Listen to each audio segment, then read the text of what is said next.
But first to Greece, and to one of the most beautiful of all of its 6,000 islands, Santorini. Thought by many to be a part of the fabled lost city of Atlantis, Santorini lies to the south of the Greek islands. These giant cliffs are actually the rim of a huge volcano. Just over 3,500 years ago, a massive volcanic eruption tore the island apart, leaving a vast lagoon, which now sustains so much of life here.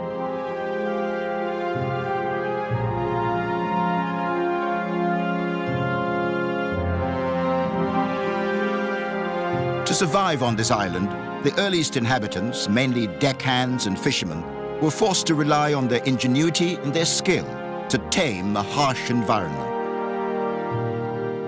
The summers are very hot, winters are stormy and cold.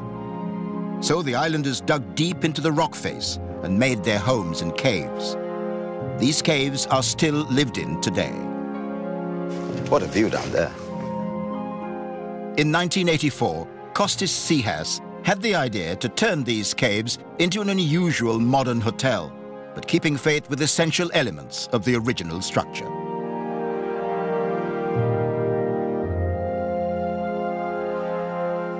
I'm trying to imagine what the original cave dwellings must have been like here. What is it possible to sort of conjure up an image of what they must have been like? There were the people here. They didn't have any possibility to build a proper house, so they didn't have materials. They didn't have wood. So the easy way for them to create a house was just to dig a cave. So what they It's an extraordinary thing, isn't it? Yeah, but to live that way. Yeah, but it was the only way actually. This guest room was, in an earlier incarnation, a stable for donkeys. It's difficult to imagine what this conversion is now. It's difficult to imagine that they were once stables. You can see it because you can see the shape of the building. Yes. I mean, you see that there is no real shape actually. I mean, everything is round because this is the way that you can dig. Yes. No straight lines. There's no any single straight line here. And you can see that from the top, it used to be a hole.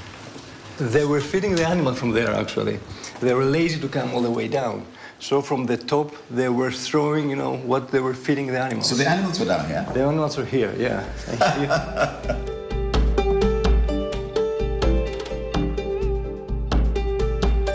Difficult though the concept might have been, builders refashioned these caves by using techniques passed down through the generations.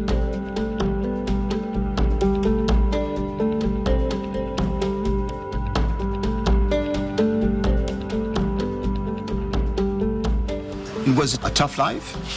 It was a really tough life. Yeah. It was really tough. It sounds it. Yeah, because the place was very poor, actually. They didn't produce anything. And the communities were very close, actually, at that time. And the people were really helping each other. That's why you see that the properties, the houses, the one house really touched the other. I mean, the people used to live together like a team because they have to survive, actually.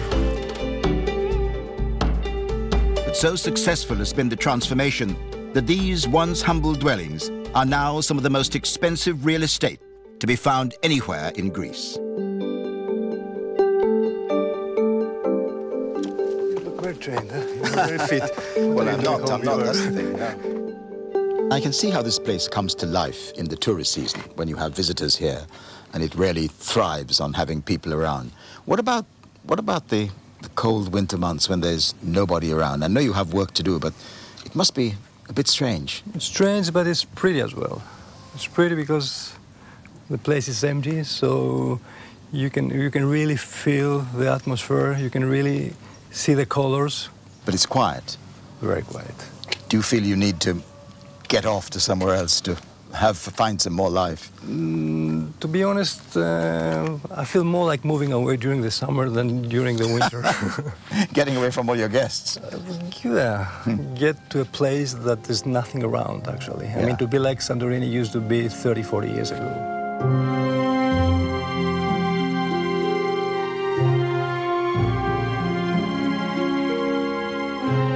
Not content with masterminding the construction of an hotel, Costis embarked on another dramatic project. So we're approaching the house now. Yeah, this is the house. Far from the pressing crowds and accessible only by sea, he's just built a house in perfect harmony with its surroundings, in the ruins of an old pumice mine on the island of Thurussia. What is so spectacular is how it blends in. Yeah, it's made by the same stones, actually. You see, these red stones are the stones that comes from the top. Yes. So it's actually the same material. That's why you don't really see it. You have to come close. It's a place of perfect calm for his family. And if you're a Hollywood star anxious about protecting your privacy and willing to pay for that privilege, it's an ideal spot. How did you discover this part of Santorini? This actually was the first place I discovered when I came here in 1984. So this was a ruin that I used to come almost every evening with my small boat just for diving. So I was impressed that I was in love with this spot since that time. We talk about the main part of Santorini being a little isolated. This is totally cut off. Yeah, I think that is what it makes it special. There is nothing around. And what does that mean for you as the owner of this? This means a lot, because this is a dream of many years. And for me, it looks like a paradise. And what a superb transformation it is. It's tempting to think what the miners who once toiled here would make of this place today.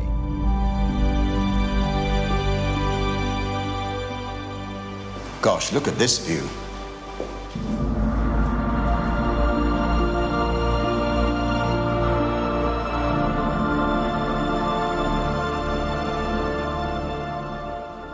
That's superb, isn't it? To look out from here over the ocean. Yeah, you look all through the windows and the doors to the sea. I mean, you see water everywhere.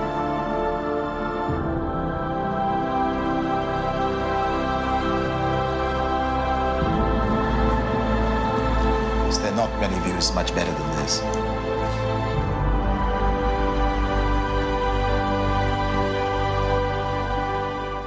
So you sit here on an evening and... I haven't done it yet. You're dreaming still dreaming about doing it. Still dreaming of it. Well, you'll be the envy of a lot of people looking at this. It's quite superb.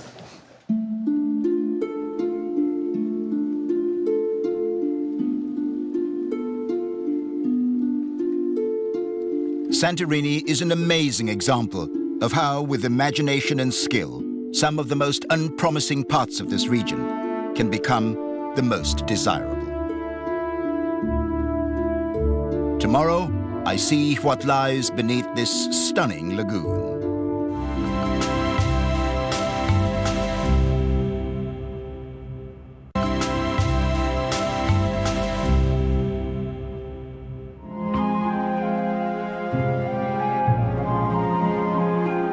This is the Greek island of Santorini, which has been inhabited by successive waves of settlers for more than 6,000 years.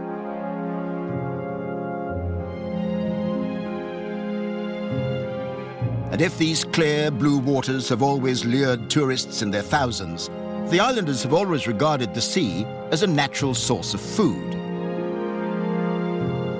In the village of Ia, people still fish very much as their ancestors did.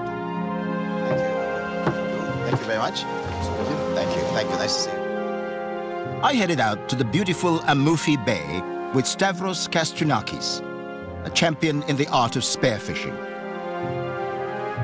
It's a skill he learned as a young boy, growing up around the islands.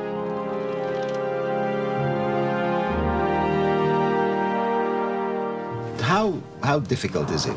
We're in the Mediterranean, which is one of the most anciently overfished places around the world. I mean, people have been fishing here for thousands and thousands of years. The fish are just so used to getting chased by humans that they have developed an understanding of what we're doing down there. It ends up being a mind game between man and fish, and man usually loses. I mean, how long can you stay down? Well, if we're talking about spearfishing, my dives will be between 2 and 3 minutes long. You can stay under for that long? Yeah. But that's actually doing work. If we're just talking about breath holding, I've gone up to 7 minutes, but that's just staying relaxed and holding for as much as I can. Yeah, that's an amazing amount of time without breathing. It's something I've worked on, and it's I don't consider it like either me being special or something magic or extraordinary. I just consider it an understanding of how the body works and how the mind works.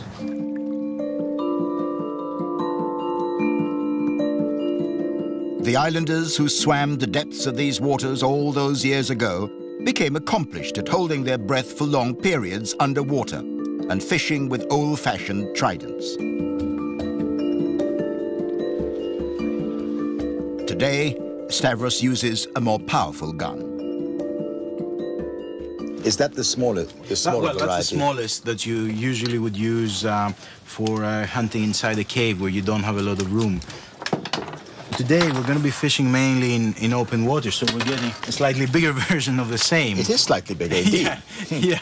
So this is much stronger, and it's meant for open waters as we'll do today, and slightly bigger fish. Good hunting. Okay, thank you very much. Finding the best fishing grounds is part local knowledge and part guesswork. But when Stavros plunges 40 meters into the crater of the old volcano, he's onto a sure thing.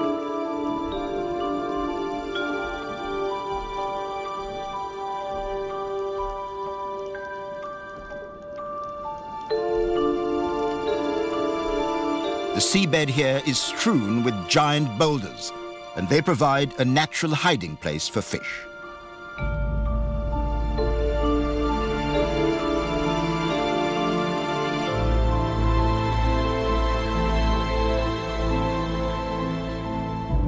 Stavros has just one shot.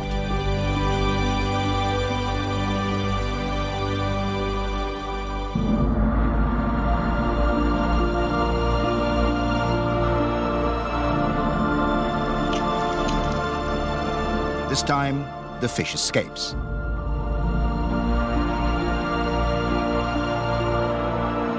After 2 minutes underwater, Stavros returns to the surface.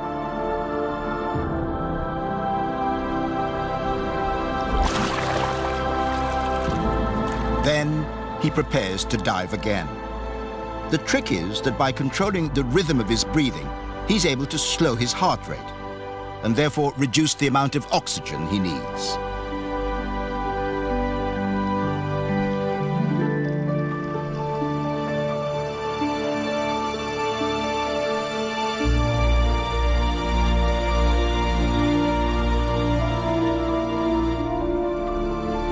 Suddenly, he sees a fish, and the chase is on.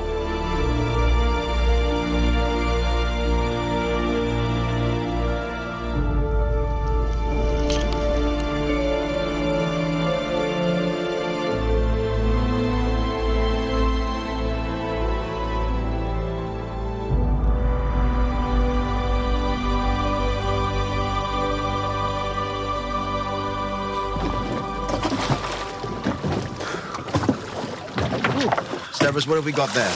I managed to get a good-sized sargo fish. This is about 1 kilo, which is very nice for this type of fish. Just hiding under the rocks here in the reef. It looks as though there's enough for lunch for you and me. Well, I eat quite a lot. I've just been in the water. Yeah.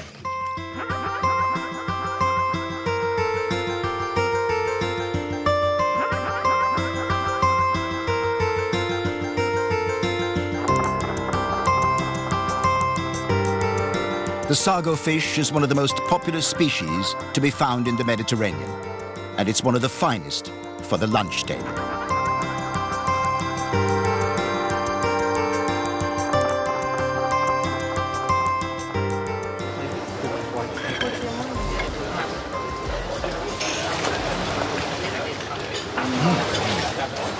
Quite tasty. Very tasty indeed. At least we know it's fresh. We know it's fresh. Absolutely. And it tastes just as good as though I had caught it, although you did. So that's another bonus. And how much time do you spend in the water? And do you ever get a kind of feeling of being almost amphibious, as it were? I pretty much spend almost every day, with few exceptions, in the water in one way or another. So, yes, funnily, I do get tired being in the water, but then if I spend a week relaxing outside the water, I really get a craving to go back in. In many respects, Santorini is not a typical tourist destination. There are no white sandy beaches, but the rugged landscape has its own distinctive charm.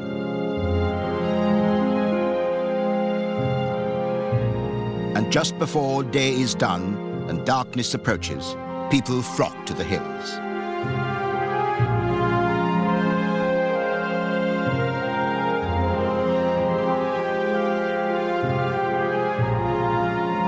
They come to watch the sunset, which locals claim is among the best in the world.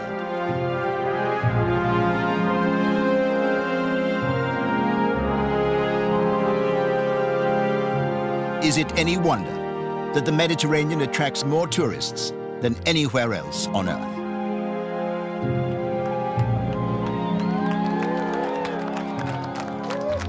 But 900 miles across the sea lies the north coast of Africa, and a country that cannot rely solely on tourism.